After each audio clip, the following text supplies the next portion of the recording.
Assalamualaikum guys. Okey, hari ni saya nak kongsi 5 tips penggunaan aircon untuk jimat elektrik. Okey, memiliki penyaman udara di rumah sememangnya merupakan salah satu perbelanjaan bulanan yang sangat membebankan.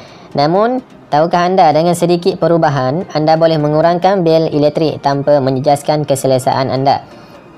Jadi ini adalah beberapa tips mudah untuk meningkatkan kecekapan penyaman udara.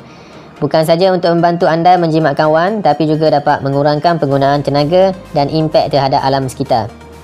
Jadi tips yang pertama adalah memilih kapasiti penunjukan yang tepat. Jadi apa yang dimaksudkan dengan kapasiti penunjukan yang tepat? Jadi kita mesti mempertimbangkan beberapa faktor penting. Bergantung pada keluasan bilik anda. Kapasiti penyaman udara yang rendah mungkin tidak akan cukup untuk menyejukkan bilik anda.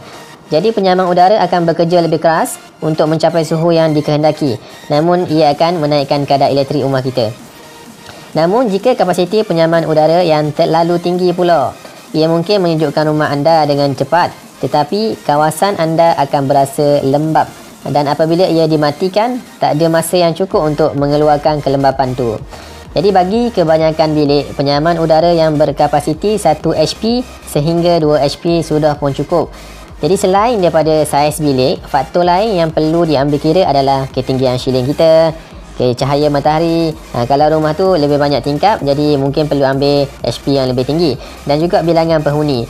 Berbanding dengan 3 orang dengan 10 orang, kalau 10 orang tu mesti ambil HP yang lebih tinggi.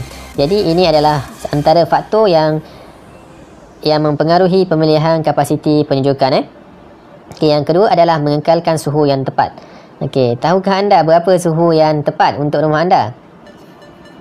Apakah suhu yang terbaik untuk penyaman udara? Terdapat fahaman popular yang kurang tepat, iaitu jika anda menetapkan penyaman udara pada suhu yang tinggi, ketika anda meninggalkan rumah, ia akan menggunakan lebih banyak tenaga. Kajian membuktikan bahawa sebenarnya itu adalah langkah penjimatan tenaga kerana ia melambatkan pengumpulan haba di dalam rumah dan mengekalkan suhu bilik tanpa memerlukan pemampak untuk dihidupkan dan dimatikan dalam jangka panjang. Jadi untuk pengetahuan anda, suhu ideal untuk keselesaan dan kecekapan tenaga rumah yang maksimum adalah antara 22 darjah Celsius hingga 25 darjah Celsius. Ini adalah sudah mencukupi dan bagi orang kata selesa untuk iklim di Malaysia. Yang ketiga adalah pastikan penapis sentiasa bersih. Adakah anda menukar penapis udara dengan kerap? Ini adalah kerana kecekapan penyaman udara anda akan berkurangan jika penapis kotor. Penapis kotor akan melambatkan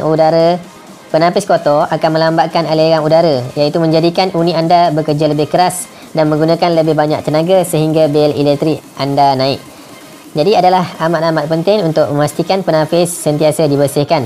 Di samping itu, lakukan penyelenggaraan sekurang-kurangnya setahun sekali untuk memastikan kecekapan penyaman udara anda dikekalkan. Yang keempat adalah memilih penyaman udara inverter. Teknologi inverter sama fungsi dengan pemecuk di dalam kereta, hanya memberi kuasa yang lebih atau kurang seperti yang diperlukan. Sebuah penyaman udara dengan teknologi inverter akan berjalan secara berterusan untuk memastikan kelajuan dan kekuatan pemampak disesuaikan dengan sewajarnya. Hanya sejumlah kuasa yang diperlukan untuk memastikan suhu stabil pada tahap yang diperlukan. Oleh itu, secara automatik, ia akan menyesuaikan keupayaannya berdasarkan keperluan penyejukan sesebuah bilik dan dapat menjimatkan elektrik sebanyak 30 hingga 40%. Itu sangat-sangat banyak. Tapi ia bergantung kepada penggunaan. Sudah tentu satu penyelesaian tenaga, penjimatan tenaga yang kita semua suka. Jimat sehingga 30 hingga 40%. Jadi kalau daripada bil aircon kita ni RM100, jadi dia akan kurangkan 30 hingga RM40 kalau kita memilih penyaman udara inverter. Yang kelima adalah menggunakan alternatif lain yang berguna. Seperti yang kita tahu, sebelum kedatangan penyaman udara, kita ada beberapa alternatif untuk menyejukkan rumah kita, iaitu kipas shielding. Kipas shielding, kipas standing ataupun membuka tingkap supaya udara masuk. Jadi alternatif ni adalah sangat-sangat menjimatkan compare dengan aircon. Jadi kita menggunakan sebagai tambahan. Aircon tidak dibuka sepanjang masa, tetapi digunakan kipas untuk menyejukkan rumah. Jadi ini adalah sangat membantu dalam mengurangkan penggunaan elektrik dan seterusnya menurunkan bil elektrik rumah anda.